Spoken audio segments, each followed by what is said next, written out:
Hi, I'm Jonathan, and today on Hanging Out with the Guides, we have Nomi Bachar. Nomi, thanks for joining me today. I'm very happy to be here.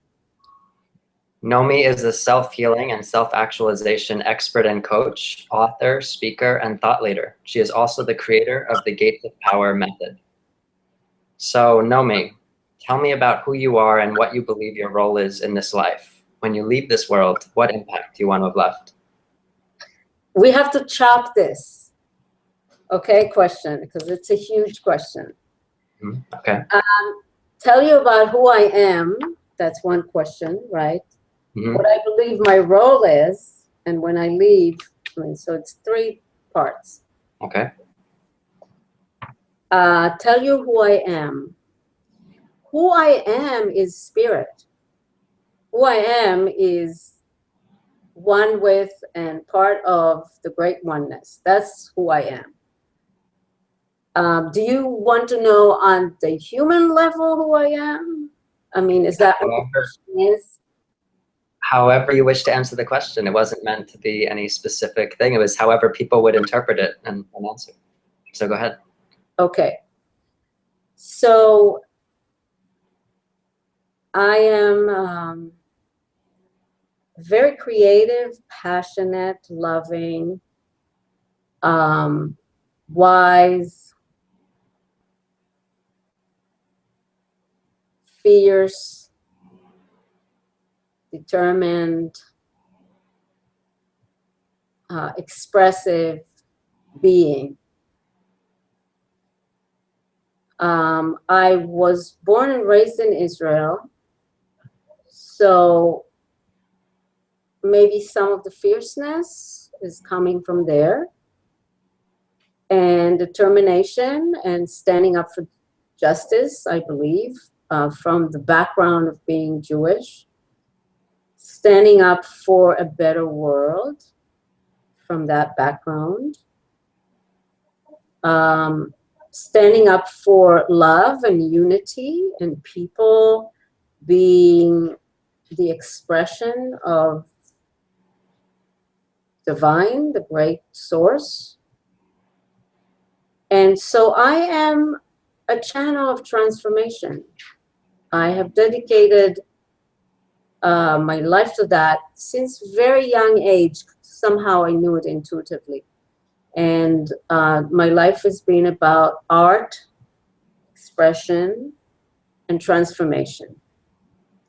So the background is being a performing artist, actor, dancer, choreographer, writer, and then later on, psychotherapist, coach, and now a master coach doing what I'm doing with people. So this is a little bit about who I am. Okay, and what was the other part? The other part is, what is my role? My role is to be a master gardener, to show people, give them tools how to cultivate their own gardens. We are each a unique, exquisite garden of gifts and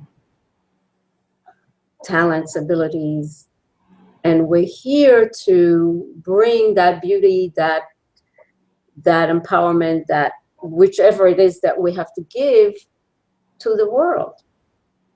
It's just that we're missing tools and we're missing some awareness. Sometimes awareness is not enough, though.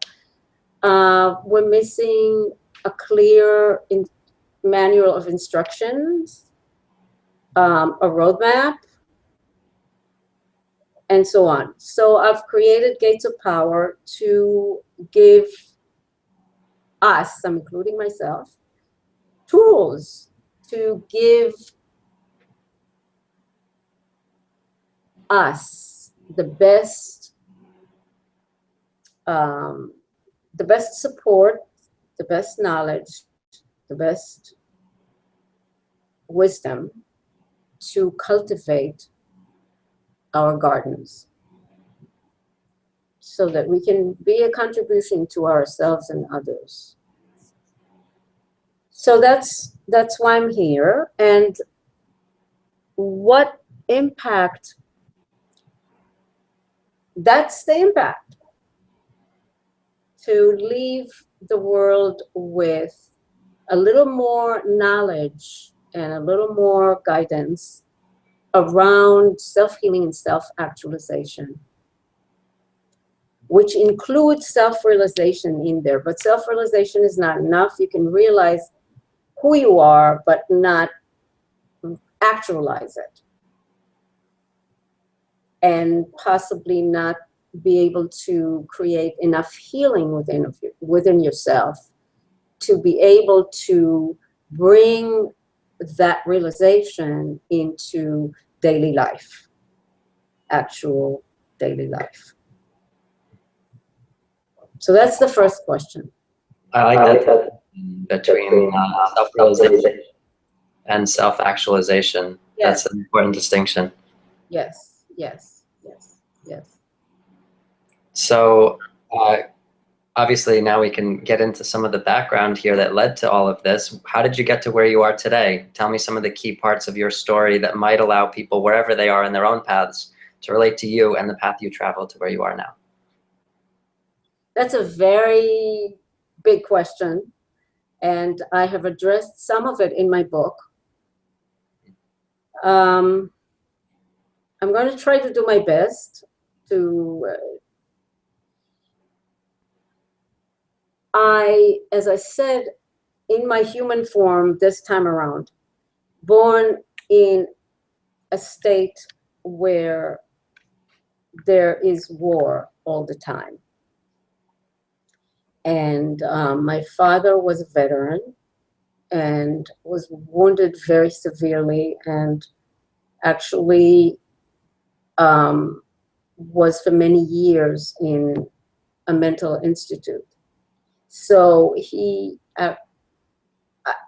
I saw the war as a child. I heard him scream at night and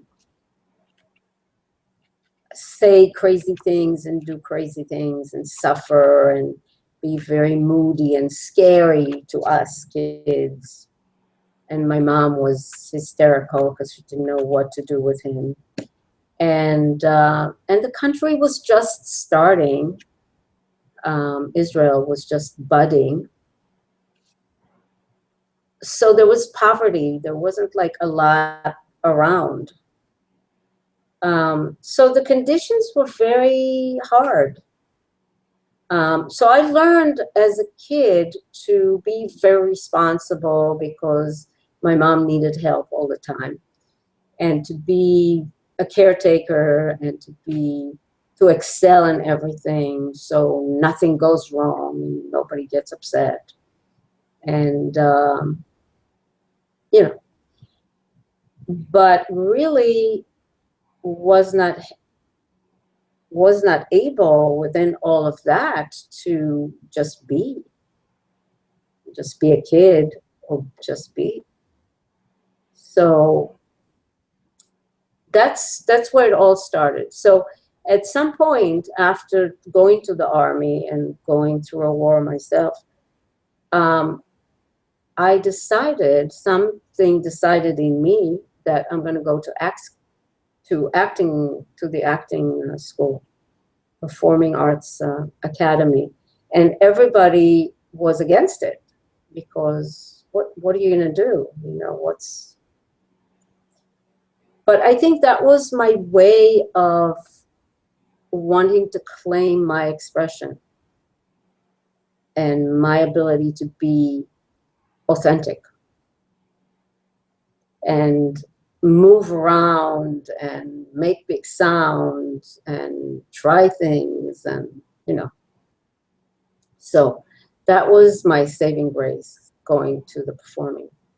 My dad didn't speak to me, and thank God I got scholarships, but I did it. And then after school I was picked to do a lead role on national stage. It's very unusual.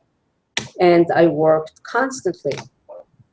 and became a famous young actress.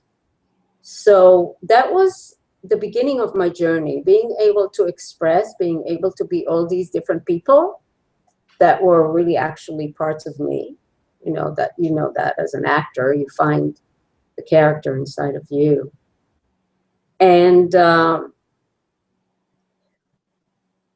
came here on a grant to study with a famous acting teacher, Uta Hagen, and did the whole thing here of being an actor in New York City, which is quite crazy. But the breakdown, I had a very severe breakdown after a separation. I was still very young, maybe 32 or something. And that brought me to my knees in terms of finding the connection with God. Because I got very, very sick physically. And that brought me to therapy. And to begin to really touch the pain and the suffering that was in there. And that was a blessing. Yeah, so that started a healing journey. And at some point, my therapist of then said to me, you know, Nomi, you're a born therapist, and I think you need to go into the training. It was primal. And I said, what are you talking about? I'm an actor. Why would I want to sit in a chair and listen to people? That is the most boring thing that anyone can ever do. But he kept saying it over and over and over again. And one night, in the quiet of the night, there was this inner voice that said, you know, he's right. I said, oh God, that is so horrible. But I went into the training, and primal therapy is very expressive. You know, it's called scream therapy. So it was like, kind of like made sense to me. And then I went and trained in psychodrama, which was a lot of fun, and bioenergetics, which is with the body, and I was a dancer, so I loved, you know, so they were relatable, all these trainings. And Gestalt is the inner dialogues. They made sense to me. And yeah, and about 26 years ago, I started my practice, and into the practice, being a creative being, I started experimenting with all kinds of exercises that were not in my trainings. And I would write down how they impacted people. And I saw that, oh, this is good. It's good to do certain meditations, because I was a meditator since I was 25 or something. So I would experiment with specific kinds of meditations, with interesting emotional exercises and creative exercises. And I would just write a lot of notes. And at some point, I looked at all the notes, and I said, oh, there's a method here. And of course, then you have to organize it and put it in a manual. That took a couple of years. And then a couple of years to organize it for the patent office, and then to write the book, and, you know, a lot of, but now there is a whole curriculum of 7 levels of Gates of Power, all very creative and emotive and meditative and energetically savvy and all of that good stuff. So does that answer the question? Yeah. Yes, it does. Okay. All right. How do you, just before I go on to the next question, how do you feel your acting plays into your system? Because obviously it provided the background, and you know, everything has its purpose when we look back. So how do you feel like it ended up coming into play in your system? People do a lot of role playing. Like, you know, we work with writing and drawing and movement and sound and role playing, a lot. Even let's say the basic thing. I divide the inner space into three elements, three aspects: the emotional self, the defensive self, and the expanded self. And usually they're not unified, and definitely not unified under the leadership of the expanded self. It's usually the defensive self that sits on top and creates a lot of contraction and blockages and so on and so forth. So we actually do those three aspects out loud. We embody them. And people in the group help each person, chooses two other people to work with. And there is tremendous amount of fun, and seriousness in working out the inner dialogue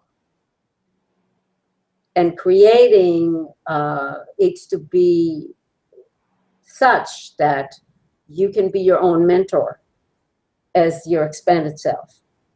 And you can calm and transform your defensive so it can be protective but not defensive, and heal and support and energize your emotional so it could be happy and fulfilled in its childlike playfulness. Because you want that. You want to be that joyful child. And you want to feel all your emotions, and you want to be able to just flow with them. And you definitely want the guidance of your expanded self, which is your maybe truest self, so to speak, is the great I am inside of you. And you want that to lead your life and provide the vision for your life and be the guide of your life path. So yeah, we do a lot of fun things that are very expressive and helpful. We do dialogues out loud with people that you need to complete things with.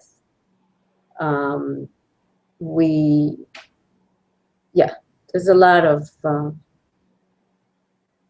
theatrics.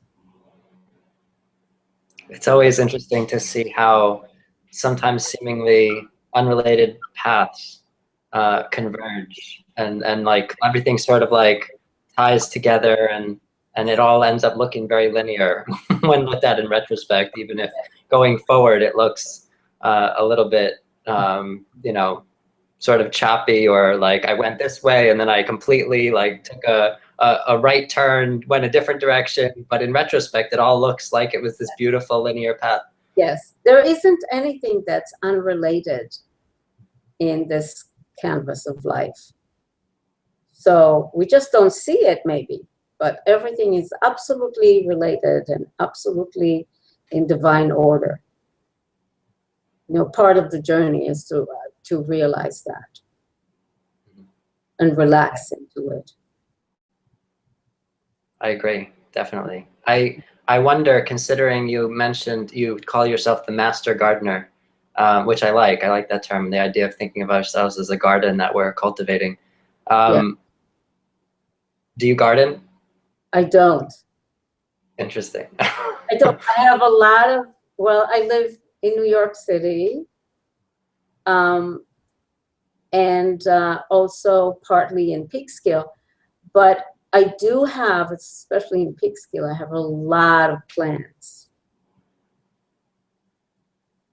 It's a little harder in New York City. Yeah, definitely. So, so moving on to the next question, which obviously is totally related to what you were just saying, and expands on that. What are some of the greatest, or what are some of the most important lessons you've learned on your journey, and who have been some of your greatest teachers? Okay, well, the biggest lesson is the one to know who I am, which is the oneness itself. That's the biggest lesson. And as that, I learned, and still learning, and still will learn, to surrender, to trust, to receive, to act from an organic flow rather than any effort or pushing that comes out of a defensive fear and inability to trust and a need to manipulate life. So I also learned that play and creativity and love are the three most important ingredients of your daily diet. And being present and enjoying. But you can't do any of that if you don't really realize that you are absolutely safe in this life, no matter what happens. Because you're part of the great river and you're flowing, you know, you're absolutely safe. Because you're not your body and you're not your mind. And as a spirit, nothing can happen to you.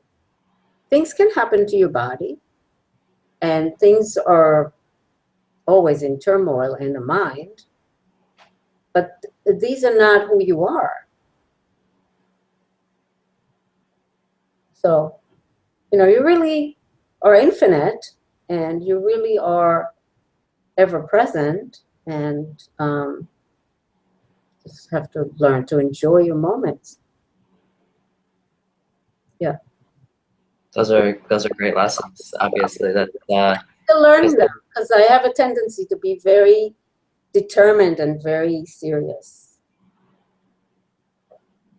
And my assistant can attest to that.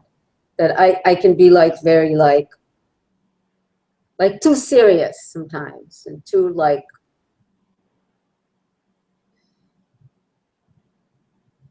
too much too stuck to the list of things to do. So there's more to learn. We're learning. well, we learn, and then we learn to implement what we've learned. So, and then we learn more as we go. Yes, exactly. And there's always levels of learning the same lesson. So yes, so that's that. And to add to that, so the greatest teachers, how have you learned these lessons? Who have been your greatest teachers in this? Okay, well, I have really my guru, my Hindu, is Sri Brahmananda Saraswati, who has been my great teacher of Vedanta, and Lillian Schwab, who has been my greatest teacher for Christian Science. Because when I was very sick, no one can help me, you know, in terms of doctors and stuff. And a friend of mine said to me, "You need to meet this woman, Lillian Schwab." And I said, "Who is she?" "Oh, she's Christian Science." And I said, "What am I going to do with Christian Science?" She said, "Do you want to die Jewish, or you want to try her? She's Jewish." So that was funny, huh? So I went to her and I learned a lot from that path. And my Jewish teacher is Rabbi Lightman. He is a Kabbalist. I'm still learning from him. So really three big traditions. And I'm open to other ones if they come along, but these three are giants in their knowledge. It's an interesting tripod of teachers. Jewish, diverse Christian origin. Science, and Vedanta. Mm-hmm. Yeah. And so in this whole journey, what have you decided, or what have you concluded is the purpose of life? Why are we here? To understand who we are, to get that, and then actualize it. Here's that word again. You know, in the Jewish tradition, there is a word called tikkun. Do you know about that? Okay. The purpose of life is tikkun, tikkun of self and tikkun olam. Well, explain what it means for the sake of the people who don't know watching this. Tikkun means repair, heal, bring back into wholeness,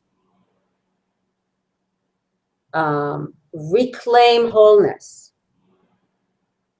So we are here to reclaim wholeness of self and of world, according to the Jewish tradition. And that is a fine purpose for me. But I think we need to do it.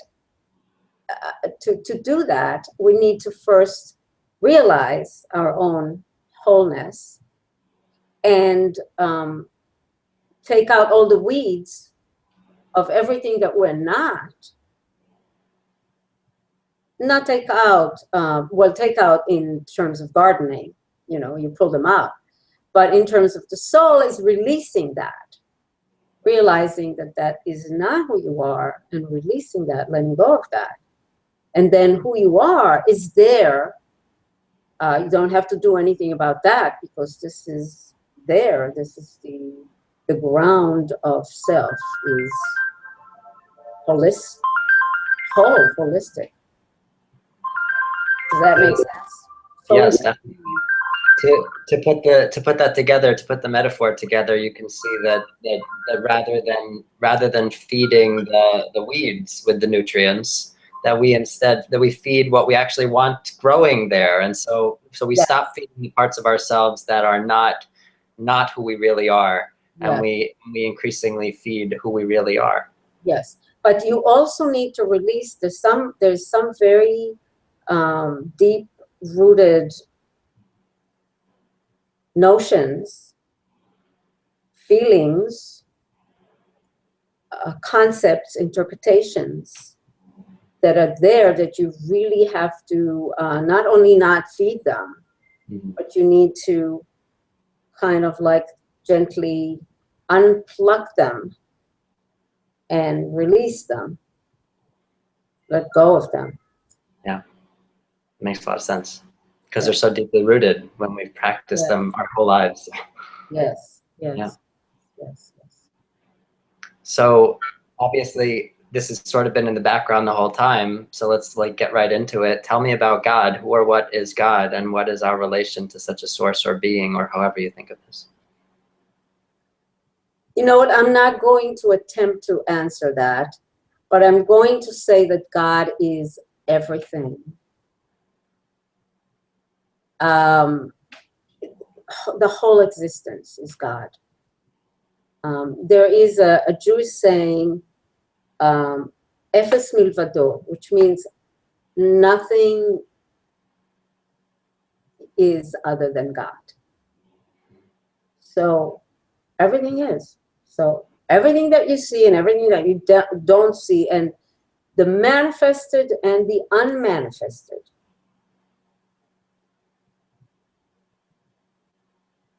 everything, the whole of life is God. That's it. I don't know if I need to say anything about that, right? That sounds like an attempt at an answer. That sounds like an answer. It sounds like a good answer. Yeah. Okay. I've heard the saying as ein od milvado.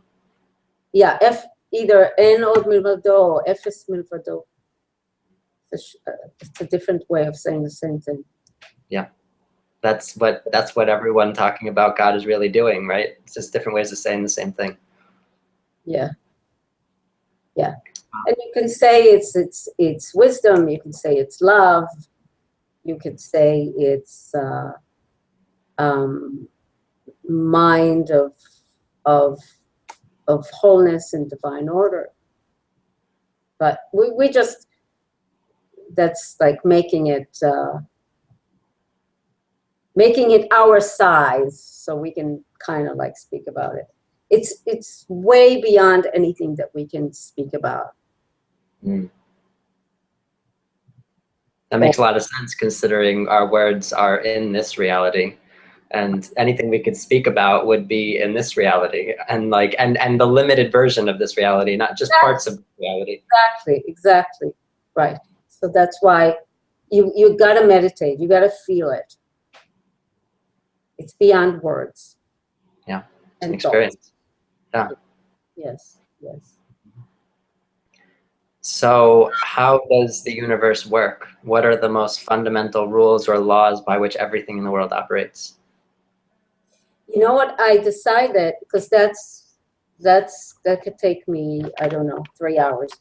But I decided to read something from my book. Mm-hmm.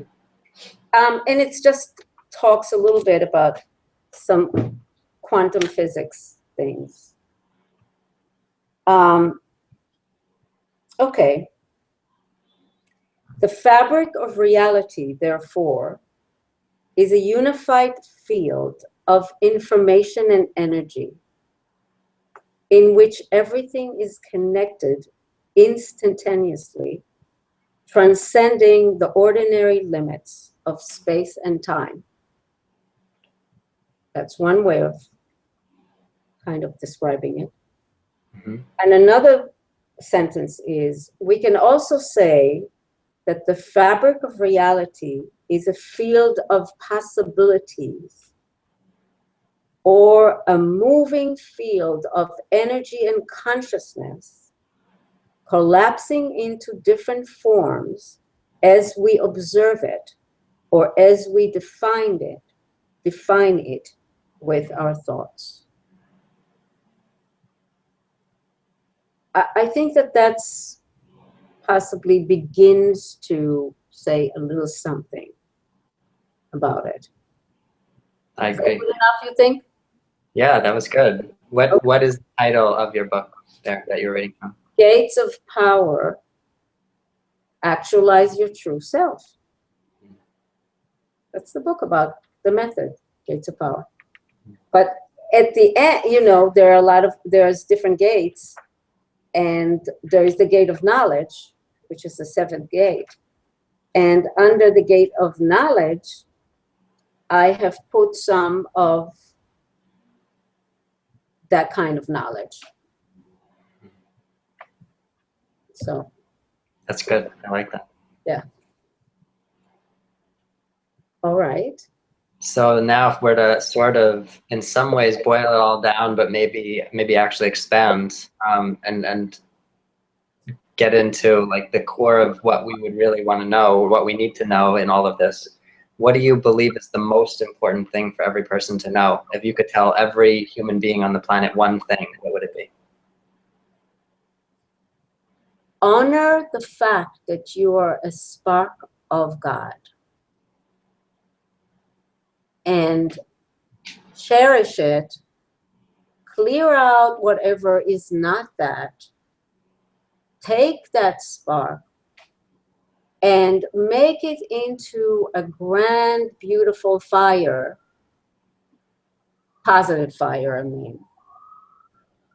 And light this existence around you. Make yourself into the highest version of yourself. And enjoy yourself while doing it as much as you can. That's what I would say. It's a little bit of work, but it's so worthwhile to do that. Because what else would you do in this life? Gather money, gather friends, gather fame, fortune, what? I mean, you're not going to take any of that with you. You're only taking the soul that you've cultivated, that you've liberated. So I think that that is the best way to, the master game, as they call it. Best way to enjoy your time on Earth. To do that.